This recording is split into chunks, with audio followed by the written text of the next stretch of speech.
Hi, everyone, and welcome back to a very special episode of FLINT Talks. For those of you that have been listening for a while, you may have noticed that this episode is outside of our normal one-a-month release schedule. When an opportunity like this one presents itself, you just have to take it. And so here we are with a very special end of the month release. On March 8th, so earlier this month, we marked International Women's Day, a global celebration of the social, economic, and cultural political achievements of women around the world. Across New Zealand, we had some incredible events happening, from world record attempts to some art exhibitions and everything in between, that highlighted the contributions of women from all walks of life and provided some really valuable insights to empower the next generation. The Gender Pay Gap Roadshow was a collaboration between Tuans, Deloitte, and the Ministry for Women in New Zealand, and it was a nationwide series of events addressing the persistent challenges of pay equity in the country. As part of this important conversation, we are really excited to be joined by the Honourable Nicola Grigg, Minister for Women, who has been actively involved in championing gender equality and driving initiatives aimed at closing the pay gap in Aotearoa. Nicola, thank you so much for joining us on this special episode of FLINT Talks. Before we dive into the conversation, I'd love it if you could introduce yourself for our listeners and share a little bit about your story. I'll give you the short version, but look, firstly, thank you so much for having me here speaking with you both today. My name's Nicola Grigg. I am the MP for Selwyn, which is down in Mid-Canterbury, and I am the Minister for Women, Associate Minister of Agriculture, Associate Minister of ACC, and the Minister of State for Trade. The women's portfolio is my primary portfolio, and so this is where I am focusing a vast amount of time and attention at the moment because, as much as New Zealand's got an incredible legacy about advancing the rights and interests of women and girls in this country, as we all know, there's still a lot more to do. So I'm really intent on achieving those things on behalf of women and girls here in New Zealand. And that's, I'm sure, we'll be able to deep dive into more of those priorities as our conversation continues. Absolutely. Thank you so much again for joining us. And for those of you that might be watching, you will have seen that there's a third face on the video today, and that is Eden, who is returning to the podcast. So very excited to have her back. Eden, do you want to do a quick intro of yourself as well? Hi everyone, I'm Eden. I'm the chair for FLINT Wellington. My day job is an in-house lawyer for MAS, and I'm also the treasurer for the Young Lawyers Committee in Wellington. Awesome. And just a quick intro for me, for those of you that might not have heard me introduce myself in all the other episodes. My name is Caitlin. I'm part of the FLINT Auckland lead team, and I am head of customer success at Intuito, which is an online learning platform. So in my day-to-day, I'm helping businesses train their staff, members, and volunteers in the best way possible. So now that we've got the introductions out of the way, I'd love to start off with Nicola maybe getting a little bit of a recap of the events that have been around the country. I know you've been in a few places with them, so I'd love to hear your thoughts on how they went and any really great things that might have happened. Yeah, absolutely. So late last year, we launched the first ever government-backed gender pay gap calculator toolkit.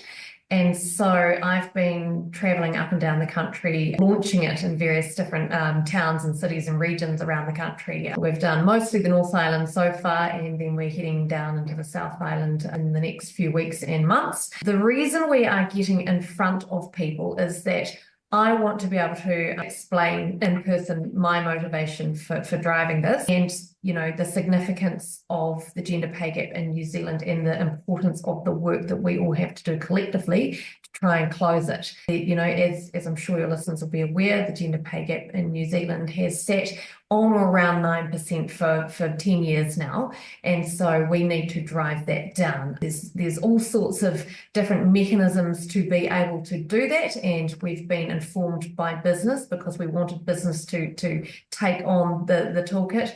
So we thought, we'll have it designed by business for business.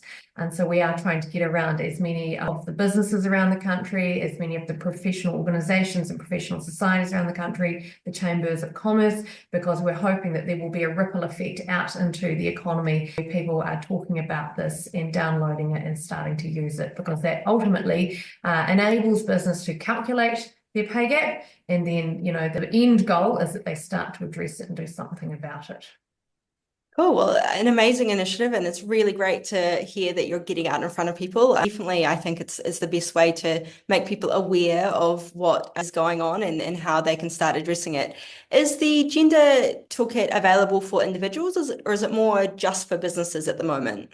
I mean, look, there's nothing to stop an individual accessing it and taking a look at it. In fact, I'd encourage them to do that because, forewarned is forearmed, particularly if you are, seeking new employment and you're looking to go into a contract negotiation. It's really important that you yourself understand that the pay gap exists. And indeed, it is a lot wider in some different sectors. But in terms of coming at it from a business perspective, it's been designed for businesses that have a minimum of 10 men and 10 women. And the reason we have to sort of choose numbers like that is to protect anonymity, because of course, there are those businesses that have vast pay gaps, and we don't want to necessarily be exposing some people who are impacted by it. But certainly, I really encourage anybody with an active interest to get on the Ministry for Women's website and take a look at it. Absolutely. Yeah, I was just thinking because we've only got 14 people in our organization, so we wouldn't quite hit that. Eden, I'd love to hear any thoughts you might have about the pay gap in general or about the toolkit if you've had a look at it. Yeah, I'm really interested on any feedback you've gotten, Nicola, from businesses that have started looking at it or using it, or yeah. It's really interesting. When we launched in November, we weren't entirely sure how it was going to land. So we rolled it out across the government agencies for as far and wide as we could. And as I referred to earlier before, the professional agencies as well, and the chambers of commerce. Since then, we've had about 17,000 hits and about 900 odd downloads of the workbook, because as well as a calculator being there's also workbooks which provide advice and guidance as to how businesses can start to tackle the gender pay gap. So, I mean, look, we've not heard a bad word about it because it can only do good ultimately. But I am the first person to say this is just the first iteration. So it's only calculating the average pay gap at the moment. We're very, very aware that it does not yet have the ability to calculate pay gaps between various ethnicities, nor indeed people with disability. And the reason we've gone out with this first iteration like it is because, again, informed by business, the advice was that business itself isn't entirely clear on how to collect that data, respecting anonymity, people's privacy, and those kinds of things. Having said that, the more we're traveling around talking about it, the more we're having business come to us saying, oh, well, we're doing this way. And so, of course, the Ministry for Women is saying, please come, we want to talk to you in further detail and depth about what you're doing, because, we're not here to reinvent the wheel. We're taking the best practice from across the country, across the economy, and transposing that into our workbooks and into the advice that we're giving, because it's been tested and proven in the private sector, which we think is the best way forward. Yeah, definitely. It's amazing to have you state that this isn't the end product, that you are looking to improve it, because I feel like that's a lot of things that get launched like this is, one and done. We did the thing. Now, we've washed our hands of it. But as you said, you've got a lot of work to do. So hearing that you are getting feedback, improving it as you go is amazing. And yeah, I'd love to keep updated with it. So just for anyone listening, where can they follow, keep updated with Toolkit? Look, first and foremost, visit the Ministry for Women website where the toolkit is hosted. It has been shared across the likes of Business New Zealand and other organisations, but the host is the Ministry for Women website. There will be ongoing iterations, and look, we'll do publicity around it as and when we launch them and make them available. Cool. Awesome. In saying that, the Ministry for Women is something that a lot of our listeners may not really know much about either. So I'd love if you could dive a little bit deeper into that as a whole, what it is, what it does, how it is helping women in New Zealand. Yeah, well, it's obviously the best ministry across government. But look, it's a small government agency, but it's very powerful. And I think it plays a very powerful role in providing that gender perspective across other agencies. So if you think about big legislative programs that might be occurring, across government and indeed through the parliament, there might be health reforms taking place, or reforms to the justice sector or to the social development sector, all those kinds of places. The ministry will provide a gender lens to those agencies, and they provide me with advice to then talk with my ministerial colleagues about. But they're deeply, deeply connected with organisations across the country, so not just government, but of course NGOs and community groups, because again, that's the secret sauce. That's where we get all of our knowledge and all of our learning from, that we can then bring back to government to ensure that we are pushing through the best policy and the best legislative program that we possibly can, that is going to enable and improve the lives of women and girls in this country. Amazing. Eden, you'll probably be very excited about that too. Yes, love it. Love it. Also really interested in, I guess, whether this position was something you sort of put your hand up for, and a space that you've been interested in for a while. Yeah, I was a spokesperson for women when we were in opposition, and when we formed a government. The Prime Minister rang me and offered me the portfolio, which I was very excited about because I was also 8.5 months pregnant at the time. So, you know, to be able to have had a baby and return back to work whilst being a Minister for Women, and actually start to make some really progressive initiatives, holding this portfolio has been really exciting for me, because, you know, I think I'm really determined that while I hold this portfolio, we're going to really start to tick some boxes. So, you know, I've got 4 key priorities, and within each of those priorities, we've got quite significant work streams underway that, you know, of things that we want to achieve on behalf of women and girls. And so I'm really determined that those gains will be significant and will be meaningful before I finish this job. Well, that's amazing. I wasn't aware that you had a child while you were the Minister for Women, so that's Mainly the high chair, and if you look further, oh there's yes. a stroller and a porta cot. I love that. Well, I mean, you're just walking the walk and setting the example for women all over the country that, you know, you can be a mum and hold really high, powerful positions. We're actually, one of our next episodes that we're planning is on returning to the workforce. One of our previous FLINT members has just come back from maternity leave. So that's actually a topic that we'll be addressing soon. And so maybe we'll have to get you back on for that. Plenty of insights to offer. Absolutely, absolutely. Eden, was there anything else that you wanted to jump in and ask the minister? What are you most excited about for the next year in your role? Oh, well, I think, you know, as I was just referring to my 4 priorities, I'm really excited that we've set some achievable, measurable, tangible goals. And so the first and foremost is improving the economic empowerment for women. So that starts with addressing the pay gap. The other part of that puzzle is around driving more women into leadership positions, and therefore more high-paying positions. And so the Ministry for Women holds a nominations database where we can draw on, we as government ministers can draw on to appoint women to public sector boards and agencies. So that's really exciting. We're doing a bit of work in that space at the moment so that ultimately we can build the thing out and potentially open it out to the private sector as well. Because as I say, you know, driving economic empowerment for women is the #1 priority. The other one is around improving online safety. Again, I really want to see more women seeking leadership positions, and particularly public facing positions. But we know from all of the data that a lot of them are turned off by it because of the harm that is occurring online and in cyberspace. I mean, there's no point beating around the bush. It's ugly at times. So we're stepping up alongside NetSafe, and we're going to be launching another initiative in May around the local government conference. And the reason we've timed it with that is because it's, you know, it's a really good platform to be talking about women in public office and women in leadership. And then the other one, you know, is an extrapolation of that around improving safety, is the Ministry for Women is helping inform various pieces of legislation that are going through the Parliament to improve women's safety, you know, around making stalking an offence, making strangulation an offence, things like that. That has all been informed by women on the ground, NGOs, and all of those agencies that are working in that area. And then, of course, women's health, because we can't participate equally in the workforce until we have equity in the health sector and the health system. And so it's very conceptual at the moment, but we're working on a continuum of a woman's health life cycle, for want of a better word. You know, for example, starting with puberty, moving into maternity, moving into childcare, maternal health services, moving into breast screening, bowel screening, all of, you know, that continuum of a woman's life cycle. And then building out a picture that will hopefully help to improve women's health literacy, because a lot of people aren't aware of where they can tap in and out of the health sector and health systems. So, as I say, pretty conceptual at the moment, but I really want to get this thing off the ground before the end of this parliamentary term, which of course is in 2026, which gives us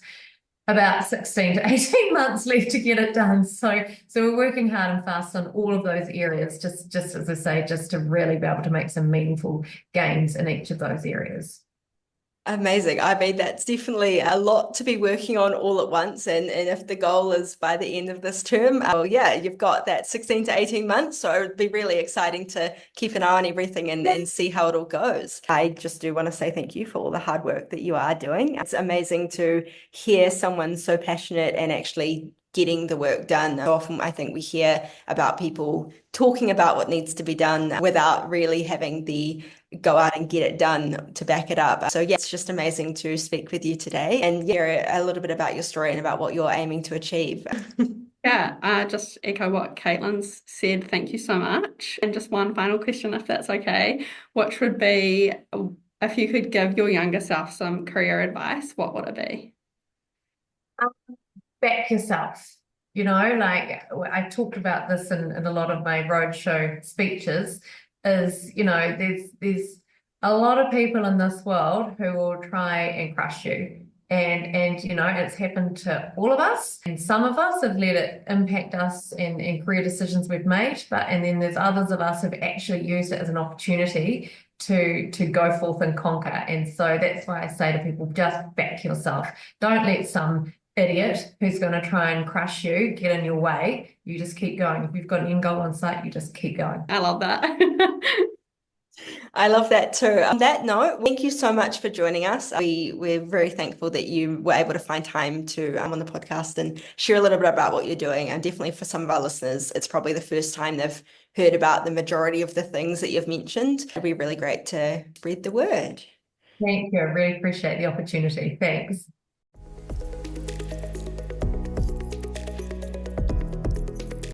Thanks for joining another episode of FLINT Talks. Before we go, I just wanted to share some of the amazing FLINT events we've got happening around the country in the next month or so. As you can see on screen, there are 4 events there, 3 of which are happening all on the same day. So wherever you are in the country, make sure you're free on Wednesday, the 16th of April to attend one of these awesome events. First up, we have the FLINT Auckland event, What Do Future Careers Look Like?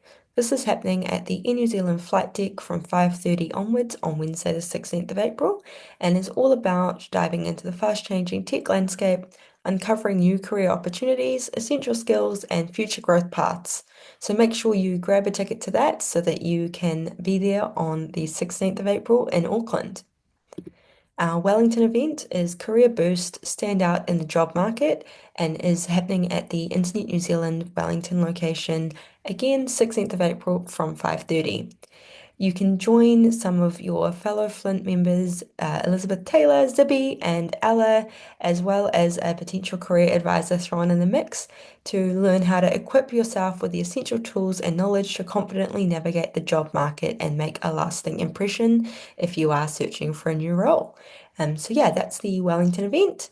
Then we have the Christchurch event happening, which is harnessing AI tools for work efficiency and career growth.